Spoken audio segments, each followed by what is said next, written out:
Solo board gaming night here. Tonight I played my very first solo playthrough of Terraforming Mars Ares Expedition, and I'm going to give you my thoughts and feelings of this game. Now, I'm going to give you a little disclaimer. I've never played anything Terraforming Mars related. I've heard of it before. I've actually never played a tableau type game at all. This is the very first tableau style game I've ever played.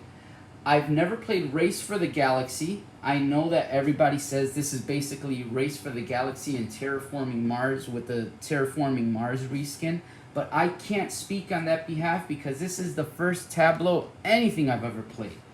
And if you're watching this review, just beware that you're going to get the impression or a review from someone that is playing this tableau style game for the very first time. So this is probably going to benefit you even more if this is your first time playing a tableau style game, so we can relate a little more. I like to show a little overhead view of what the game looks like laid out on the table, so you more or less get an idea how much space the game uses. It doesn't really use a lot of space, and like always, I always say that there's a way that I'm pretty sure you can make it use less space. I just like to lay things out in a way that makes it easier for me to understand. And since I'm going here, I'm showing you the engine. I'm not going to show you how this game is played because I already attempted that, and that was a 20-minute slog of a video that I wouldn't even watch myself. So if you want to know what it's how to play this game, it's probably not, you're not going to get that from me. I'll just give you a gist of how the game's played. If you look at that board along that track, you'll see that I made the TR points get up to the 28th cube up there. I flipped all the tiles. I was not able to raise the temperature and the air to its maximum the way the game, the solo variant, tells you to do it. And the dummy player, which is right there, told me I ran out of time. So I was not able to complete my goal. I'll give another little close-up so you see what my player mat looked like. And I was doing really well when it came to heat and actual credits, MC. But it just took me a while to get there. It took me a while to get there. And a lot of it, and this is going to be one of the I'm not going to say it's yeah, it kind of felt like a con. I'll say what the con is, okay? Okay. Oh, really quick, I'm going to go over, it's a huge stack of cards, so what I ended up doing, I just kept the cards in here, so I drew the cards from the box. That's how I was drawing the cards, and I was just discarding the cards that I used, and I was putting them next to the box. I created like a discard pile next to the box, which is this right here. Well, the reason I bring that up is because I feel that depending, your engine is going to be as good as, I believe, the cards that you draw. If you draw cards that are just not that great or don't help build your production, which is right here on your player mat, if you don't get lucky with some really good cards off the bat, you might take several rounds, several different phases to be able to get anything started. I would say that it wasn't until the AI dummy was about on the third space right there where I started feeling like I had something worth building for and things worth playing. It took me a while. Now, speaking about that AI dummy, I did like how the AI was done. So basically, for the AI dummy, you get a color of the opposite that you're not using. And you're going to shuffle all these cards together. I already put them in order because I was about to put it away. You shuffle them together, and you flip you choose your card, your phase that you want to do, and then you flip his phase. And that's how you end up doing the phases. So like if he would have flipped this development phase, and I would have flipped the construction phase, he would have gone first because development's 1 and construction's 2, so I would have gone second. I would still be able to use his ability, but since I didn't play the card, I would not be able to use his bonus. And when it would be my turn, I'd be able to use my ability and my bonus. And what happens from there on is just that when this deck runs out, you move the cube up one space and you reshuffle and you do it again. Oh, and then you gain, which I didn't do. So this should actually look something like this, because this is what I would have done. I didn't do that. I forgot to add it, because every time you move the dummy up, the dummy's cube up here, you have to raise the track, and either the oxygen or the air, and I didn't do that. So once the dummy player is on that 5th slot right there, and he runs out of cards one more time, the game's over. And if you didn't max out your air, your temperature, and flip all these tiles in the middle before that happens, you lose the game. And I lost the game. I didn't even get close. As you could see, I didn't even get close. It was kind of frustrating. And a lot of it had to do, going back to what I mentioned earlier, was the luck of the draw.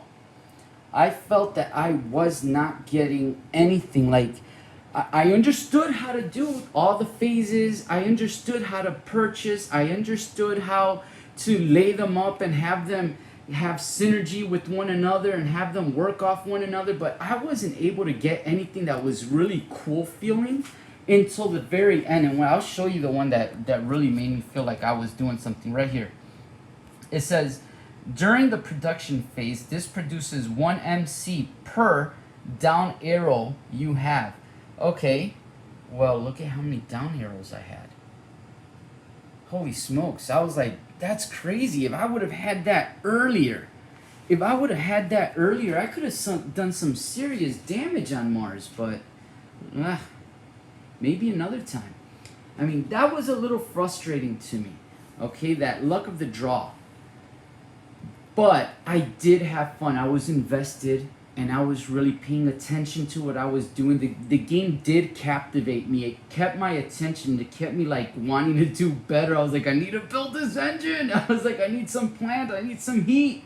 I was like, it did make me feel like anxiety in a way, like not in a bad way. It was like anxious. Like, I can't wait till I get this and this to happen so I could go back to phase 4 and I could do some. I could do some production and start getting plants and heat and start getting MC so that I could try to later on then do an action phase so I could end up doing some standard actions and hopefully raise the tracks enough to beat the game. And I was starting to get it towards the end, but by the time I felt it was getting there, the game was over and I lost. Now, since this was my first Tableau game, and this was the first time that I actually played it, there were a lot of aha moments that I had in which I started thinking, well, if I would have known this earlier, I would have probably played this and this and this differently. But see, that's for game 2. I'm just here to let you know what I thought during my first gameplay. I liked it. I didn't love it. I liked it. I played Burgle Brothers earlier in the week, and that game I absolutely loved. That game had me like excited. I was feeling legitimate excitement while I was playing that game. I was so having a blast. This one, on the other hand, is much more calm. It's like laid back, a little bit slower. You're taking your time. You're planning your moves. You're trying to plan ahead. Like, I wasn't able to really plan ahead until about halfway through the game when it kind of clicked. And I started thinking, okay, I'm starting to get the gist of it. I'm starting to understand what the game wants me to do. I feel that if I were to play this game again right now, I would do a lot better. Since I'm on that topic, I just want to let you know it took me about an hour and a half to play my first game. But I'm thinking that playing it more times in a row, or like more often at least, I'll probably get that to an hour, maybe even a little. I'm guessing an hour. I would probably guess an hour. I'm not even sure what the box shows. I would say an hour though. That's what I think at least. But overall, would I want to play it again? Yeah, I'd play it again. Would I choose this over Burgle Brothers? Probably not right now, at least. I would have to be in the mood to play this. This is like you grab a glass of wine and you sit down and you play this game. This is a very laid back. I know that I mentioned that I started getting anxiety. I started getting anxiety because this guy was rushing me towards the end, and I was like, I still have so many things to do. Calm down. But that's where the anxiety came. But the gameplay itself, it's a very laid back experience. You're just taking your time, trying to see which cards synergize with other cards, and you kind of just working your flow to try to make this production sheet right here work in your favor, or be good enough at least so that you could seriously cause some damage here. Or in this case, terraform Mars so that it becomes livable. So yeah, I would say it's a good game. It was a good solo experience. I did like it. I didn't love it, and it didn't blow me out of the water. I just liked it.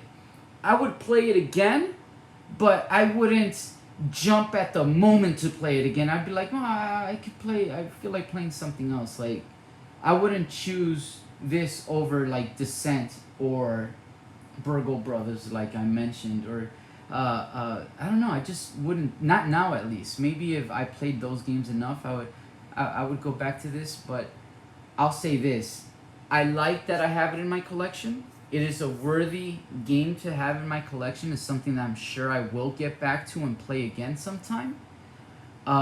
It's not a must-have, must-play right now. It's like, hey, if you ever have a chance, you feel like playing something different, play this. You're going to have fun. It's a good little brain teaser. I like the puzzle. I like how you set things up. It's not really... The book makes it feel a little more complicated and complex than it is, but the book does a really good job of explaining it. It's not that long. It's 19 pages of rules that you have to read. It's kind of a lot to take in at first, but once you start going, it starts to click, and it's really not that bad at all. It was fun. Not great, but not bad. It kind of makes me feel like Terraforming Mars may be overhyped a little bit, but maybe it's me not playing the game enough. Maybe with subsequent plays, I'll feel different. But as of now, that's how I feel. I think it's good. I'm glad I have it in the collection, but it didn't blow me out of the water. I'm actually pretty sure with a few more plays under my belt, I'll actually like this game a lot more. Like I said, it's not bad. It just didn't blow me out of the water as the way I heard like people talking about it, I guess. But it's still a good... I'm glad that I have it. This was Solo Board Gaming Night. Thank you for watching. And you guys have a great game night.